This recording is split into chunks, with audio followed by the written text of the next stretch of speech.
नमस्कार, आप देख रहे हैं न्यूज नेशन। आपके साथ मैं लक्ष्मी उपाध्याय। बड़ी खबर के साथ शुरुआत कर रहे हैं। आज से 31 साल पहले घाटी में जो कुछ हुआ, एक बार फिर से पन्ने पलटे गए हैं। ये बड़ी खबर इस वक्त आपको बता दें, कश्मीरी पंडितों के हत्यारे बिट्टा कराटे के खिलाफ एफआईआर दर्ज हुई है। सुनवाई एक बार फिर से शुरू हो गई है। आज इस पूरी याचिका पर सुनवाई, कश्मीरी पंडितों के हत्यारे बिट्टा कराटे की फिर से फाइल खुल गई। 31 साल बाद कश्मीरी पंडितों की याचिका पर सुनवाई हो रही है। ये बड़ी खबर आपको बता दें, कश्मीरी पंडितों के वकील की ओर से दलील दी गई। 16 अप्रैल को श्रीनगर कोर्ट में फिर से इस पूरे मामले को लेकर सुनवाई होगी। 3 तस्वीरों के जरिए आप समझिए, खुलकर मीडिया के सामने इंटरव्यू में यही वो बिट्टा जिसने कबूल किया था कि उसने कई पंडितों की, कश्मीरी पंडितों की हत्या की है। और एक बार फिर से 16 अप्रैल को इस पूरे मामले को लेकर सुनवाई होनी है। 20 कश्मीरी पंडितों की हत्या कबूली थी और साफ तौर पर इंटरव्यू में यह कहा था कि अगर अपनी मां को भी मारने को कहा जाता तो मैं मार देता। आज उसी शैतान के खिलाफ एक बार फिर से उसकी फाइल खुलती हुई नजर आ रही है। 31 साल पहले घाटी में जो कुछ हुआ वो रोंगटे खड़े कर देने वाला था। एक ऐसा नरसंहार हुआ जिसने पूरी दुनिया को हिलाकर रख दिया था। कश्मीरी पंडितों का सबसे बड़ा हत्यारा। जी हां, आपको बता दें कि जेकेएलएफ आतंकी बिट्टा कराटे ने एक इंटरव्यू में 20 कश्मीरी पंडितों की हत्या की बात को कबूला था। उसने खुद यह बताया था कि कैसे उसने 30 साल पहले 22 साल के कश्मीरी पंडित सतीश कुमार टिक्कू की हत्या से घाटी में कत्लेआम शुरू किया था। खुद उसका कबूलनामा दिखाएंगे आपको, लेकिन आप समझिए कि कश्मीरी पंडितों के जो वकील की तरफ से जो कहा गया है, उनकी ओर से साफ कहा गया, अब इस पूरे मामले में 16 अप्रैल का वो दिन तय किया गया है। जब सुनवाई होगी तो समझना होगा कि फाइल तो खुल गई है, अब इंसाफ होकर रहेगा। हियरिंग थी, फिजिकल हियरिंग थी। बिट्टा कराटे ने सतीश टिक्कू का मर्डर किया था, उसके केस में पहली फिजिकल हियरिंग थी। फिजिकल हियरिंग में काफ़ी बातें, आर्ग्यूमेंट्स वगैरह हुई। उसमें हमारे लिए पॉजिटिव ये कि कोर्ट एक्टिवली हेयर कर रहे हैं, हमारी बात को सुन रहे हैं और इस पे वो ये भी पूछ रहे हैं स्टेट से कि आप इसमें आप बताइए इसमें क्या फ़ाइल है, व्हाट इज़ द फाइल, आपने किया क्या है। 31 साल इस केस में हुआ क्या है और क्या चार्जशीट फाइल हुई है, नहीं हुई है, क्या उसको एक्विट कर दिया गया है। तो 16 को नेक्स्ट डेट है, उसके लिए हम हियरिंग पे दिल्ली से दोबारा आएंगे।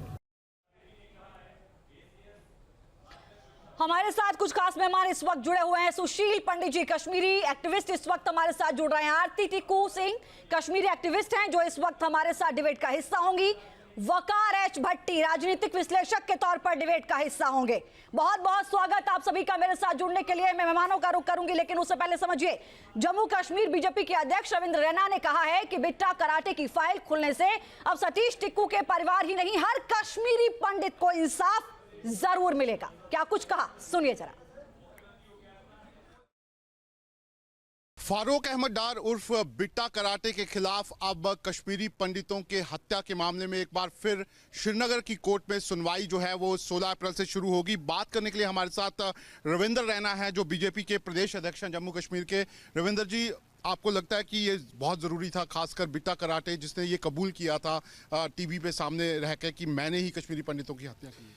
बिट्टा कराटे एक खूंखार आतंकवादी, एक दहशतगर्द है जिसने 90 के दशक में चुन चुन कर कश्मीर घाटी में कश्मीरी पंडितों को निशाना बनाया।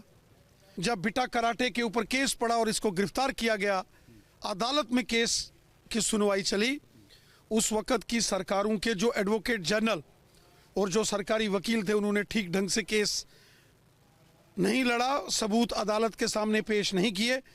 सबूतों के अभाव में बिट्टा कराटे जेल से छूटा था, लेकिन इसने बहुत जुल्म किए थे और शरेआम टेलीविजन के ऊपर इसने कहा था कि इसने कश्मीरी पंडितों की हत्याएं की। सतीश टिक्कू, जिनको कि श्रीनगर में इस बिट्टा कराटे ने मारा था, उनके फादर साहब ने एक बार फिर से अदालत का दरवाज़ा खटखटाया है, इंसाफ की गुहार लगाई है। हमें लगता है कि जो पाप, अपराध, गुनाह इस दहशतगर्द ने किए हैं, इसकी सजा इसको जरूर मिलेगी। लेकिन हम कश्मीरी पंडितों का हत्यारा और आतंकी संगठन जेकेएलएफ का चीफ किस तरीके से उसने उस पूरी हत्या के बाद खुद को यह बताया, मीडिया के सामने आके खुद कबूला कि कैसे उसने कश्मीरी पंडितों की निर्मम हत्या की, नरसंहार किया। सुनिए जरा उस वक्त उसकी जुबानी। पहला मर्डर मैंने सतीश को मारा। सतीश कौन? सतीश कुमार टिक्कू कौन था ये? जो ऊपर से मतलब ऑर्डर दिया गया कि उसको हिट करो, मैंने किया। कौन था ये? पंडित लड़का। सिर्फ इसलिए कि पंडित था? नहीं, वो शायद आरएसएस का था। किस तरीके से उसने इस बात को कबूला है, लेकिन यह भी याद रखिए, दोस्त कहा जाता था ये। बाहर बुलाया, गोलियों से भूना घर के सामने और कहा